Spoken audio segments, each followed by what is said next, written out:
The date is September 9th, 2002. We are in Moscow, Russia for the Russia vs. the World chess match.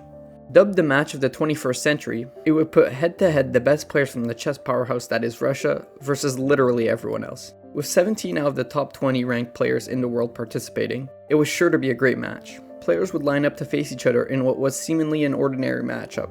For two players, however, this was anything but a normal matchup. Judith Polgar and Garry Kasparov have quite the history between the two of them.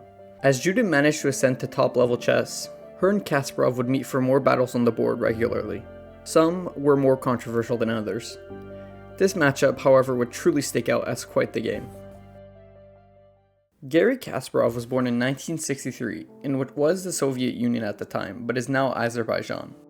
By 10 years old, Garry would begin training at the chess school of the legendary Mikhail Botvinnik. And soon, he took off in chess. He would win the Soviet Junior Chess Championships in 1976, and then would go ahead and do it again the following year.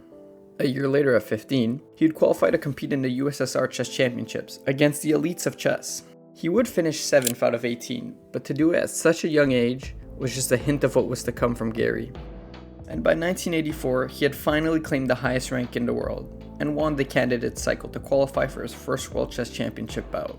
Over the course of the next 10 years, Kasparov would bring home 4 consecutive FIDE World Chess Championships in dominant fashion, and 1 PCA World Chess Championship due to tensions with FIDE.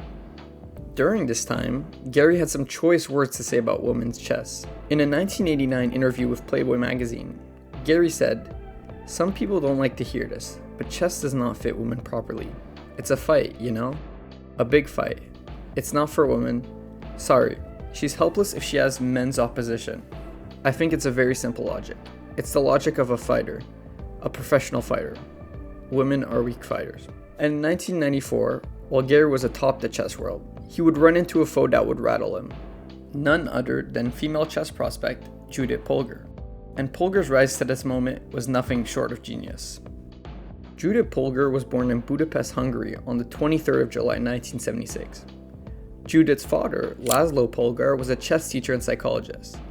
This was important to note because he had quite the theory. He had recalled that since studying in university, he started to notice a pattern. Every genius had studied their subject rigorously from a young age. He had studied hundreds of geniuses, from Socrates to Einstein, and all the boxes checked out, with the thesis of his studies being, geniuses are made, not born. Looking to see his idea come to fruition, he applied it onto his daughters.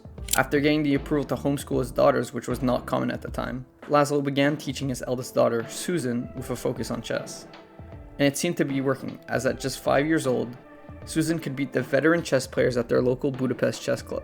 Susan's progression in chess was incredible, and Laszlo's theory seemed to be correct.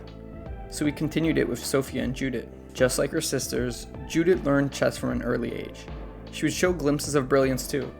It is said that at the age of 5, she defeated a family friend without even glancing at the board. Over her youth, Judith was obsessive over chess, as she described it, and would work hard to become one of the best. Not only did Laszlo push the girls to play chess, but he believed in them. Chess was a very male-dominated game at the time, and women were seen as inferior players. Regardless, Laszlo was against his daughters playing in female-only competitions, because he believed that they could achieve similar results given the same opportunities.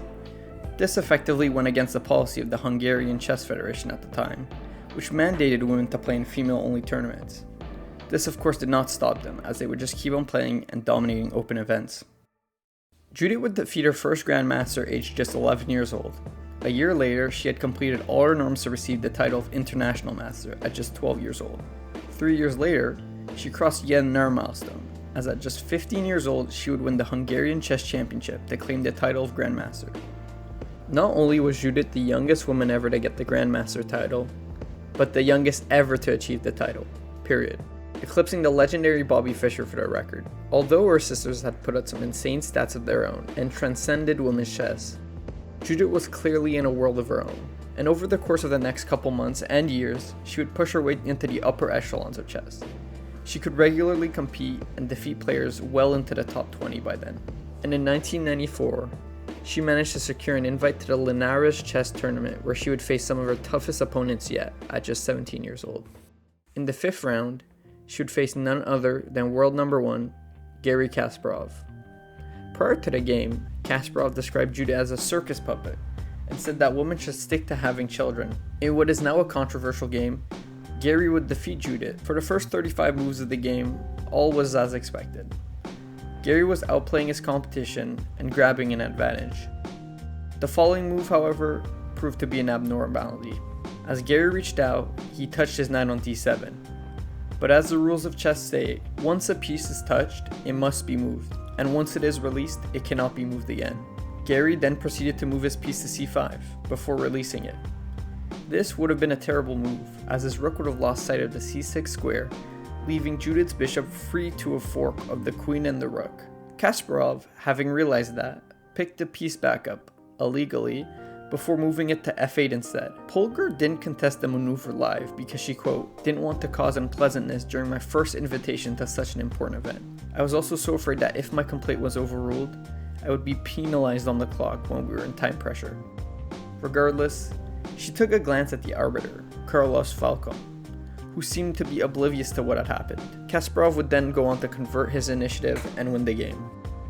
Despite this game occurring well before everyone had a camera in their pocket, the incident was caught on tape by a Spanish network station. This, however, did little to reverse any decision, as the result of the game would be upheld. Reportedly, after the game had occurred, Judith confronted Kasparov about the incident, saying, "How could you do this to me?" Kasparov later talked about it in an interview by saying, "I think a girl her age should be taught some good manners before making such statements." Following this event, Kasparov refused to talk to Judith for 3 years. For a 17-year-old Judith, this was difficult, as to be treated like that from a player she once idolized was tough. And in 1996, the pair found themselves once again going head-to-head at the Dos Hermanas, with Kasparov taking home the victory once again. This time, however, Judith recalled herself being in an elevator with Kasparov, and him being friendly. Over the years, however, Judith could not get over that hump of beating Kasparov. She could only manage at best a draw over many games versus Kasparov. This brings us back to the start. In 2002, for the Russia versus the World match, they would face off in a 25-minute game.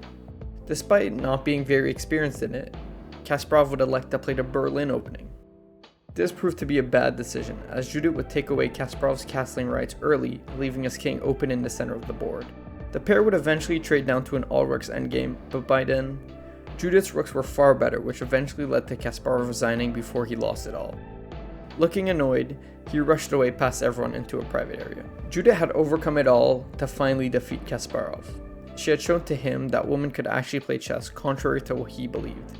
It also marked the first time in history that the world #1 rated player had been defeated by a woman. Judith describes this game as one of the most remarkable moments of her career, and Judith would go on to have a stellar career, ranking regularly in the top 20 of the world, a feat that has never been accomplished by a woman before her, and that no one has even come close since. But like most stories, this one would end on a high note, as Judith's play would convince Kasparov to change his mind, and the pair would later restore a healthy relationship. They even did a whole podcast segment together back in 2020 talking about all that had happened, and an interview with CNN the same year, with Kasparov holding high praise for Judith. Kasparov has even said that he regrets all the chauvinism he expressed towards women in chess, especially to Judith. He says, "There was no epiphany, I just got older and wiser, and can only apologize that it took as long as it did."